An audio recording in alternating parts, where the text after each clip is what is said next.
Thank you. I found that this tends to be, I have some stories to tell and a little bit of shtick, and then happy to take questions. I know a lot of times that each individual, since I've started voicing these more casual games, each individual situation seems different and requires a little different kind of answer. So happy to do that. Wanted to set a little credibility for you guys. I went to my IMDb page and pulled credits down, just the ones that were on IMDb, and those were there. Those were all the violent, horrible ones that I couldn't show my mom. And then I did some of the humongous games. Recently became Nancy Drew's dad, Carson Drew, in one of her interactive games. And then lately I've been asked to do more and more of the online games. These are just a few of the titles. It's really hard in 20-some years of voicing games and thousands of commercials and a zillion corporate presentations to remember what the hell you did 2 days ago. And these sessions typically take a couple of hours, so I'm more likely to remember something my dog did than I am that I worked on a game. But these have been really fun. I do enjoy the online games because they're super quick. In the Halo series, I have been, when we worked on Reach, they told me that I've voiced more characters in the series than any other actor. I'm the first voice you hear in the tutorial of Halo 1, and a couple of my crowning glory guys are the Crazy Marine, and who's crazy, and the Brute Chieftain. It's an interesting juxtaposition of personality types. The Crazy Marine is the only human being you can kill without a penalty, and that feels like a badge of some sort of honor to wear. The Brute Chieftain is a very malevolent sounding character, but in the studio, he sounds like this. When they pitch him down, he sounds really gross. But years ago, I voiced some Christmas elves, and I know that doing a gruff voice that's high up through my nose works really well when you pitch it down for clarity, which is important because you want to know what the Brute Chieftain has to say.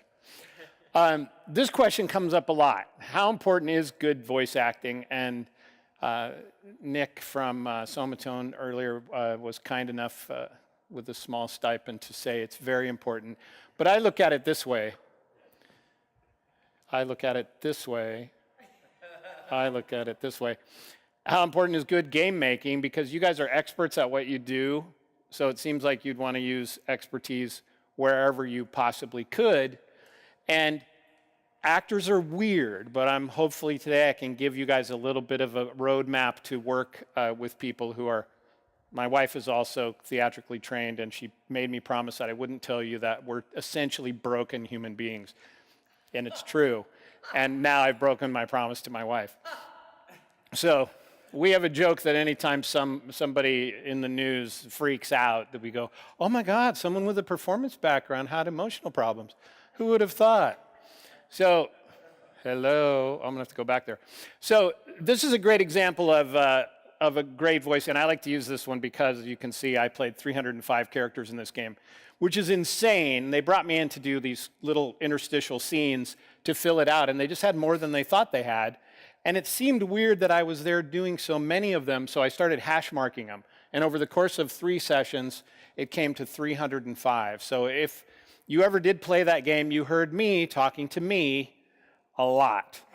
And I think that when I died, as all of those characters did, they all basically died the same way. But it was a lot of low-voiced Slavic accent like this, talking to a guy who talk like this more. So it's good training. So, but it won Action Game of the Year in a couple of magazines, as you can see, a Computer Gaming PC Gamer. Action Game of the Year and Game of the Year in computer games, and it won a big award from Game Developers Choice Awards in innovation. And the guy at Monolith who did it, and we did a second one, and he said the reason it was so good was because the voices were great. That's a quote that I like to use. But it's true, he had great people on it who played main characters, and me who played everybody else. In Halo, pretty much, in Halo, 40 million sold before Microsoft has absorbed it back now, and it's going to be a mocap game in Halo 4. I'm sure will be awesome. I'm not in it, but I'm sure it'll be very cool. I'm in all of these, as I mentioned, playing a lot of different people. And what's cool about this is Bungie was sort of the proof that, I'm going to have to go back there. They used the same core cast of voice actors. Even in Halo 2, they went out and got a lot of movie stars. And then in Halo 3, they dialed back, but they kept the ones they really liked. Nathan Fillion was in that, Adam Baldwin. They brought the people back that they loved to work with, and I'm proud to say that I was one of those people. And really, really fun games to work on. They kept some of our ad libs, some of which I probably shouldn't say on the internet. Yeah, but I will tell you afterwards if you'd like.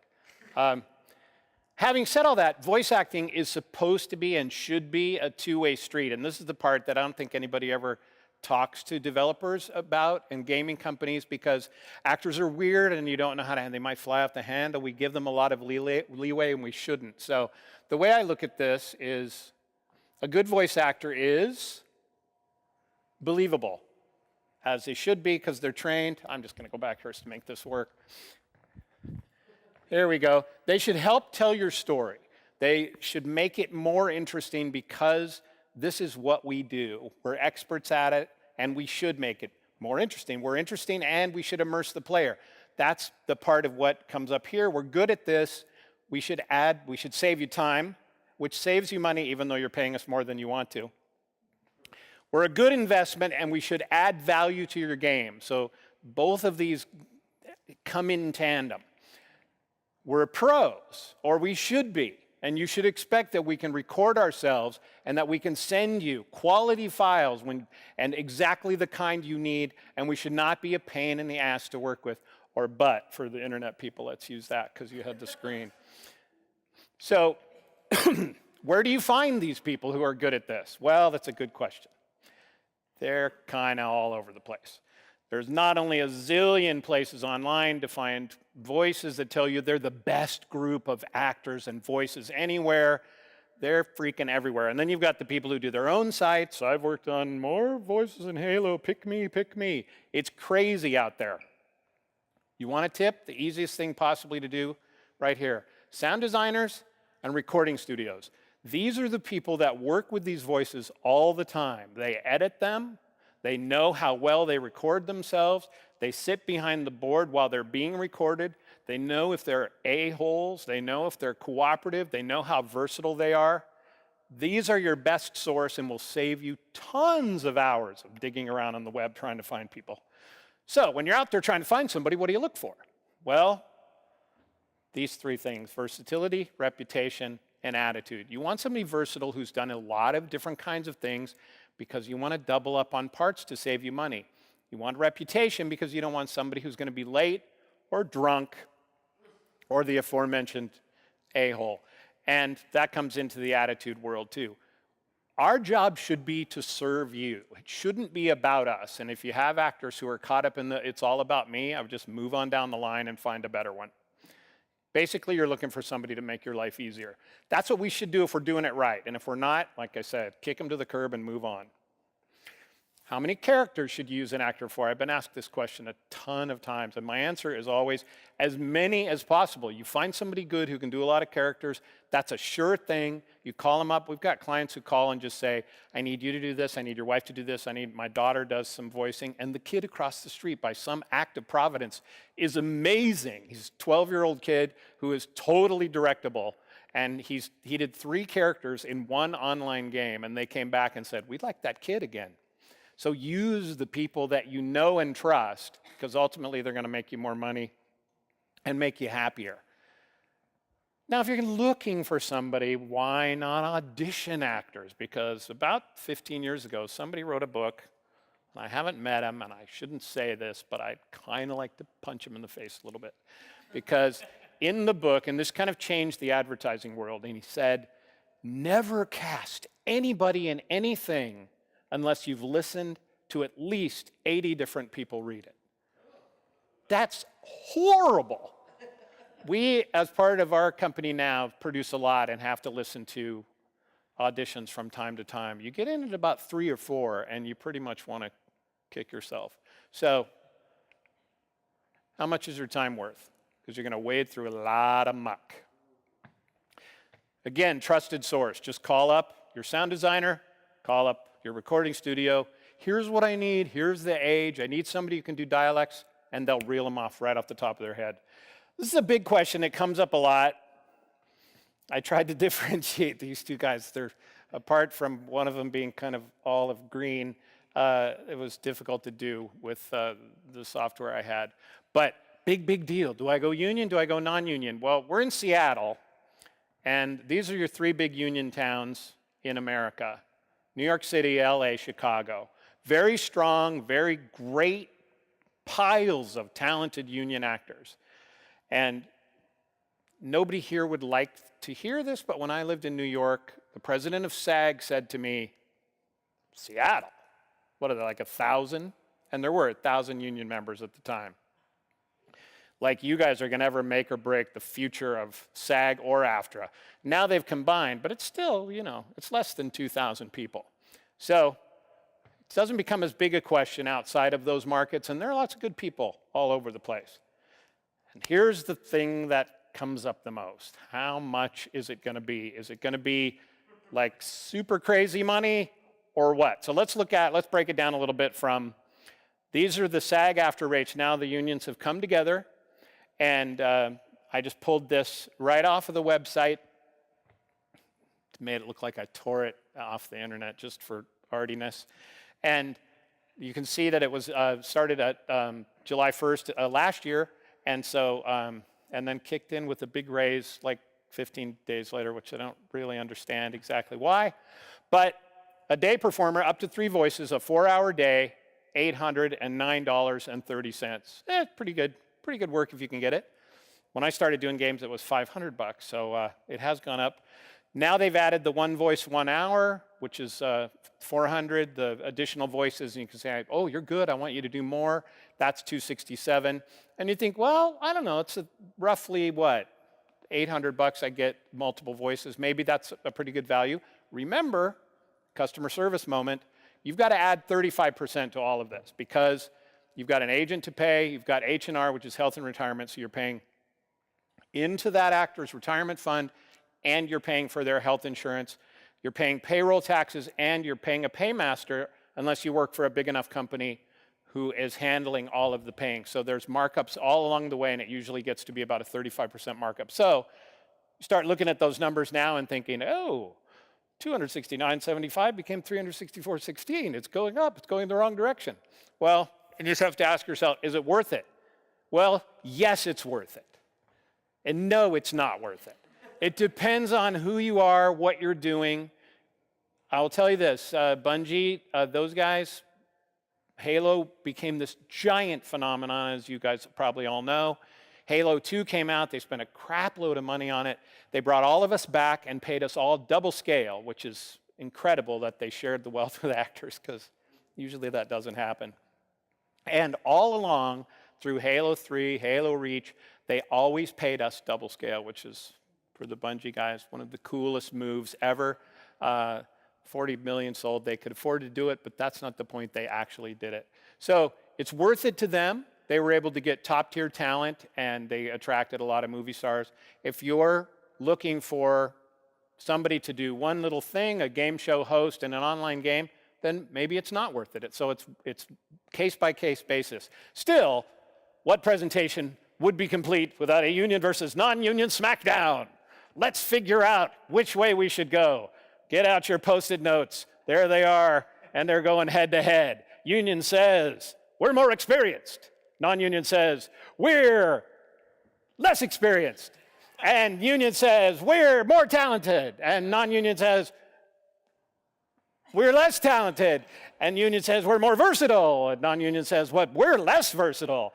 And union says, we're more expensive. And non-union says, well, yes, you are actually. We're less expensive. So look at that and you think, which way should we go? Now, or is this true or false? Or is this false or true? The answer is, it's neither true nor false. I'm sorry to disappoint all of you. Case-by-case basis, I know actors who make a great living in this business who long ago left the union. I know people who would drive a sword from your favorite medieval game through my guts for even telling you this, who are staunch unionites. But it's a world of business. You have to make the decision that's best for you and what your project is. So let's look at what the non-union rates are. Well, you can't really. They vary. They're all over the map. We prefer the pile of gold coins on the right, but sometimes the pile of gold coins on the left is all we get. It depends on, usually it's somewhere in the middle. So when I got asked to do this, I thought, I don't actually do this anymore, not full time. We have a company called Message Glue, and we basically help companies communicate better. We coach executives, and we write and produce material for presentations and for marketing and that kind of thing. So having stepped back a little bit from the business and all the experience that I've had in it, I thought, if I were sitting in your, well, I wouldn't sit in your shoes. If I were standing in your shoes or walking in your shoes or even sitting in your shoes, I would consider these things that might make your life a little bit easier. First, the better the actor, the more likely you'll be negotiating. If you come to somebody and you say, we really love what you did in that game, we want you in our game, and we have 2 quarters and a can of Pepsi, that's going to be a little back and forth. It's good to remember the busier actors are going to be tougher to pull in for the lower money if that's where you are. This is a big one. You're counting lines, they're counting hours. The way this business works is we get hired to do something over a period of time. So you saw the union rates. If you have me for 4 hours, and I'll give you 3 characters, and I get my $809.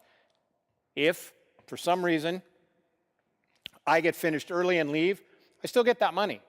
If I get hired to do a radio commercial, I get $270 or whatever it is. If I do that in 5 minutes, I still get the money.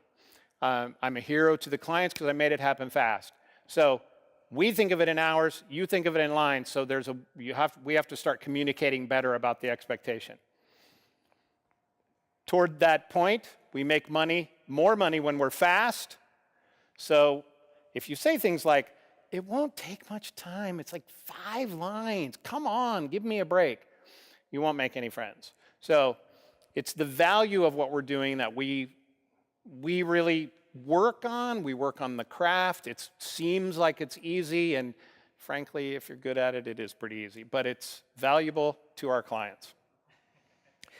This is a good one to remember. There's $200 on the screen, which is about what we make for the cheapest sessions we do, if we're working a lot. That's one market, radio. That's please do me a favor and do this corporate voiceover. That's I've got 5 lines, 10 lines. 200 is kind of the crack a mic price.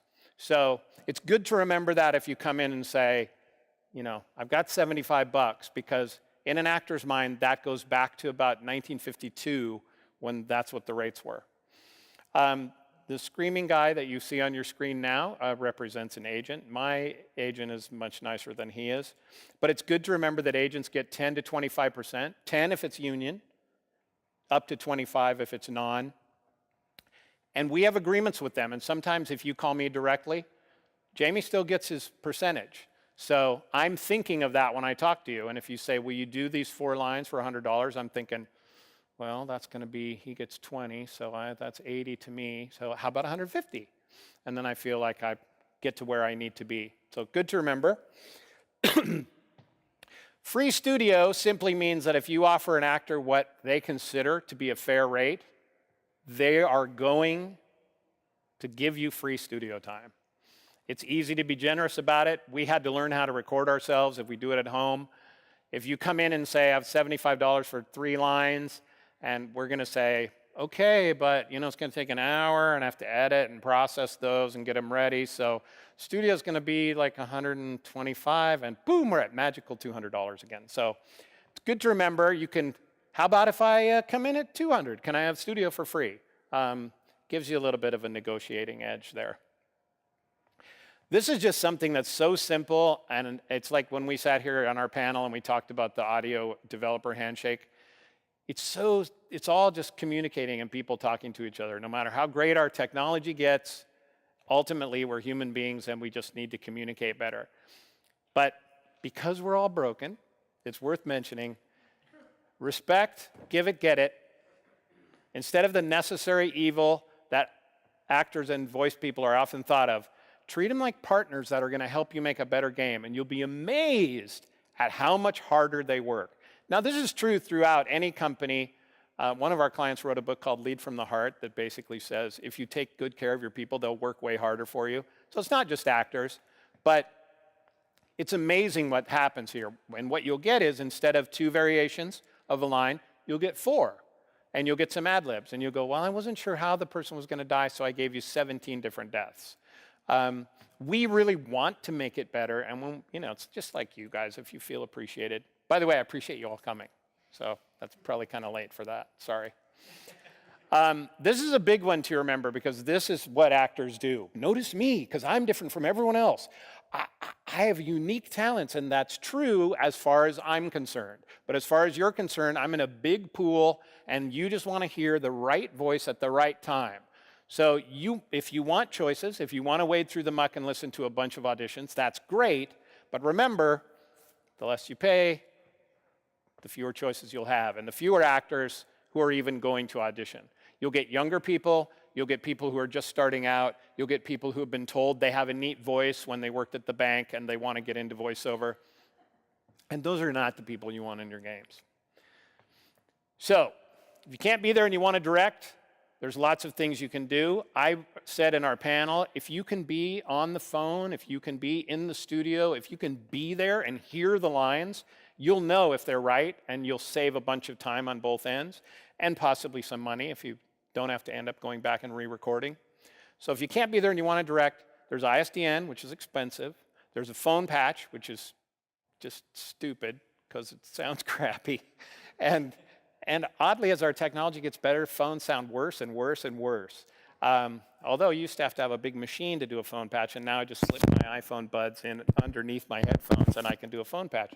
But if you can't be there, you want to direct, suggest Skype because the fidelity's better and it's free until they figure out how to start charging you for it. Don't do it on your mobile phone. It's not free, but if you're sitting there on your laptop, you can do it for free.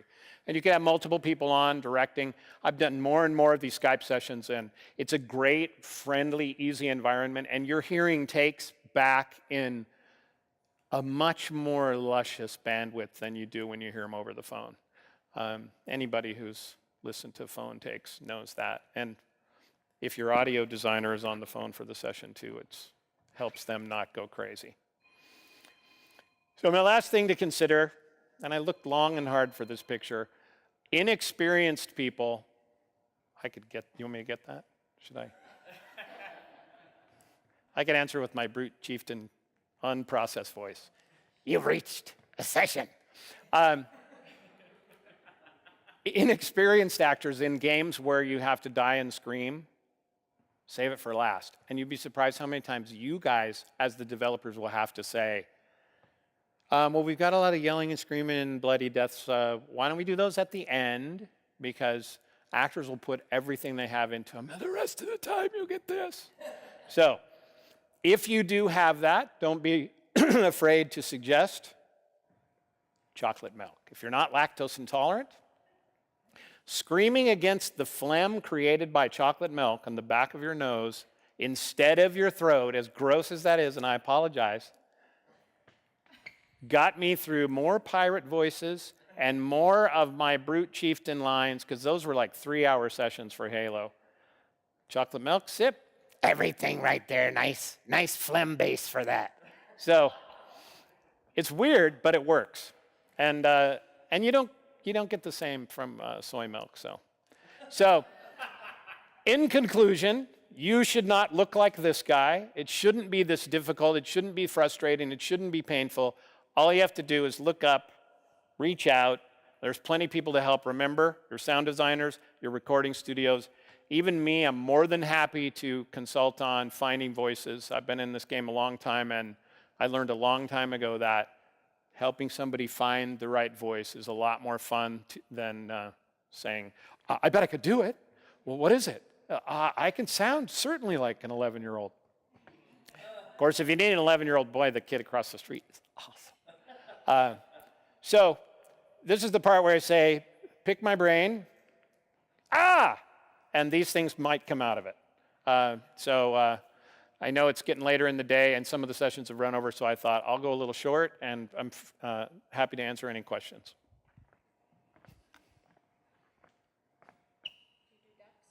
Nothing. So do you do ducks? I have done ducks. I have done ducks. That's a weird answer to give. That's going to be on the internet. I have portrayed ducks. These days, you can't be too careful. Anybody at all? Here's a guy, Aaron. Yes. Our website is messageglue.com, and you can email there. If you have any questions, I'm more than happy to answer them. Do you feel empowered most of the time to give input when you see something in a script that doesn't make sense to you, or do you have the capacity in these sessions to give suggestions to the director or the developer, whoever's there, that could help make the game better? That's something that maybe they didn't think of when they were coming up with that script, however they came up with it. Absolutely. But the trick is not to, I do write for a living, so a lot of times I'll organize in my mind quickly what the story is, and I can think of great ways to do it. So I make creative mistakes. So you'll do a line and fix it, or give something and then apologize. I'm sorry, I flipped that around. I put the thing at the front. I'm really sorry, I didn't mean to. And I know when they go away and listen to it in context, it may or may not work, but I figure on our end, if we give you more choices, then, because I've had people who don't share anything and then they come back and they're disappointed. The guy is standing on a thing and the earth shakes and he disappears into the earth. You got it completely wrong. And go, well, what it said was he was standing on a slightly unstable platform. So I kind of had him standing on it. It was like, and then they send video and then you see it and you go, oh, geez, yeah, in a second I can do. So it comes back to that same thing we talked about on the panel, the more communication, because actors really want to make it, it's in us to make it better. Some actors can't write to save their lives, so they might say, it'd be really cool if this guy had 7 legs, and you'll go, yeah, could you just read where it says hello? But are you typically in the dark though? Like you don't get to see what the character you're portraying looks like, or what setting they might be in, or things like that? Clients are different. I usually ask now, and what we'll get is, with some folks we work with, we'll get like a picture of the character and some description. I said earlier in the other session that I hate Excel because there's no context. Actually did have one client who wanted me to write scripts in Excel, and but it's just line. Sometimes you'll get a little description, but again, if you're on the session and I can say, is this like, and sometimes people, like, if you can give a line reading, never be afraid to give a line reading to an actor, because any actor who resists that is somebody you want to move on from. It makes our life so much easier if we know you wanted him to go, oh, the blue box, and we've been going, oh, the blue box. And you're like, no, it's kind of, but some people can't give a line reading. And some of us aren't great mimics. So it's just back and forth communication. But our job really is to keep clawing into your head so that we can figure out what it is that you want and give it to you. Having produced my own stuff, I know sometimes you'll be in a situation where I'll get a line, or I'm directing like this kid across the street, and I think, it's so close, give it to me again. And I kind of coax him and he gives me something and I think, that's the perfect one, let's move on. And then I go to edit it and send it off, and it's the one before the one I thought was perfect. That's really the right one. So it's like the more choices, the better.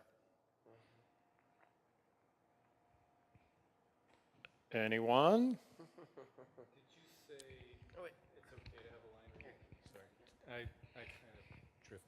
a little bit in there. Did you say it's okay to give a line reading? That Absolutely. You don't mind that? Yeah. It's about your voice. I mean, of course you're acting, but your voice too. And There's a great story. I won't use the language since we're, internet friendly. But there's a local thing where the client was giving this very elaborate description of what the situation was. And the actor was a very highly trained, great actor. And he just said, oh, for sake, just give me a line reading. And then there's a director in town I worked with a lot over the years who apologized. And he said, I really don't want to do it, but I wrote it. I know how I want it to sound. And I thought, God, if you know how you want it to sound, you're just saving time.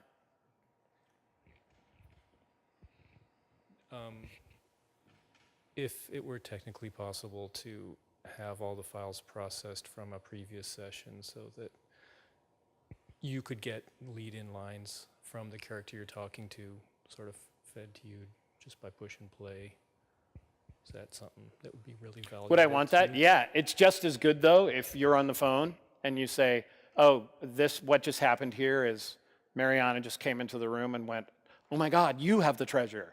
And then you're saying, no, I don't, no, and then instant context. We don't need to react in real time as long as we know what the context is, so. So where's a good starting point? Do we chase down an agent? Do we chase down a studio? Do we chase down a designer? Where's the best starting point to Do kind you of have initiate designers this you work with process? now, or? No, this would be a completely new project and a complete noob in the Oh, industry. okay. If you want to email me, I'm happy to give you some names, but I've found over the years that the engineers who record, and usually they're the sound designers when you go to a post-production house, but now you have, well, Kevin's there from Sound Rangers. You know, you've got these guys who do sound design for games. They've heard all the takes, they've heard all the voices, so they have a sense of, you know, you could say to Kevin, I'll bet you, I'll put you on the spot, you could say, I need a guy who can do dialects, who's, quick. I'm probably going to have 60 lines. How long do you think it'll take?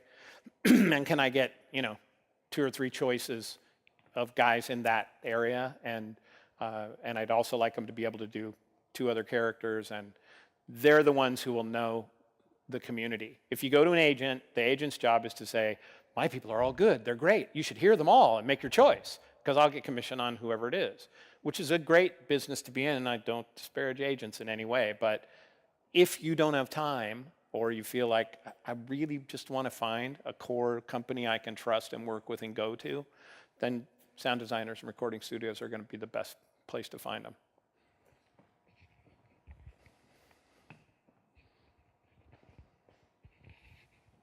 Going back to the talk that Strategic Sound, I think, gave.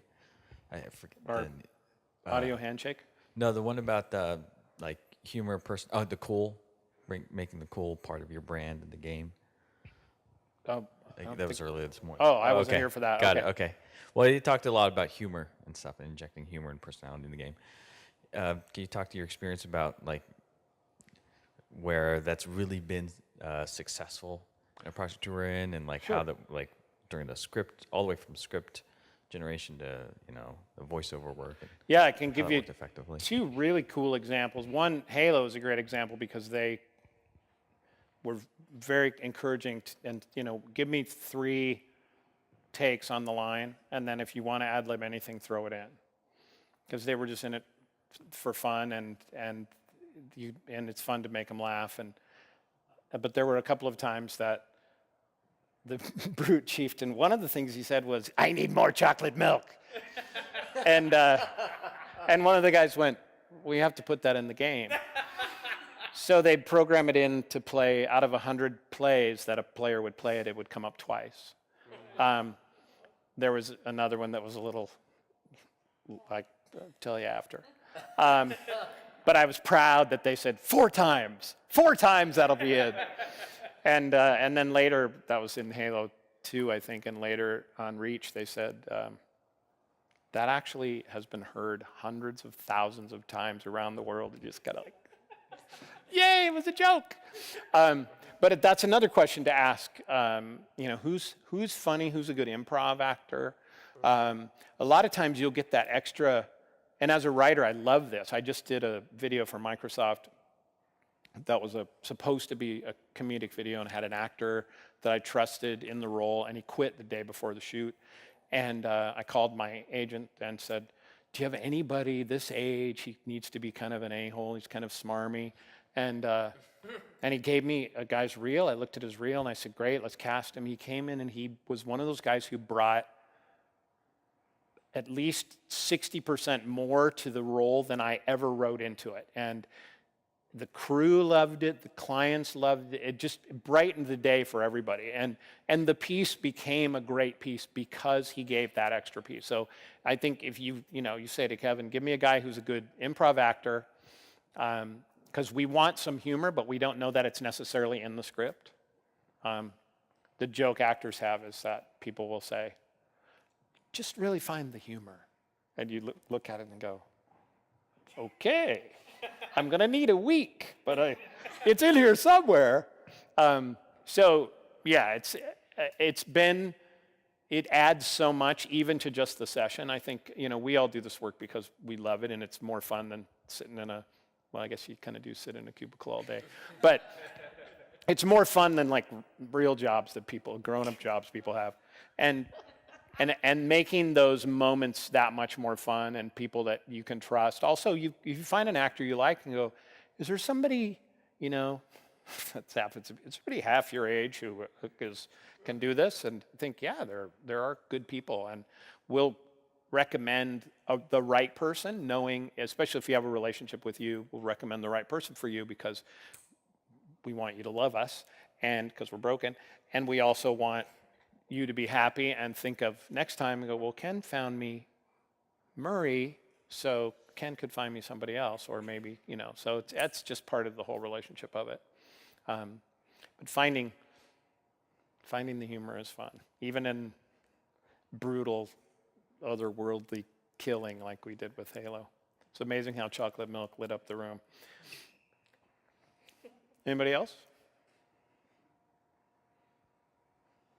Well, thank you very much. I appreciated a chance to come in, and good luck with all your games. Thank you, Ken.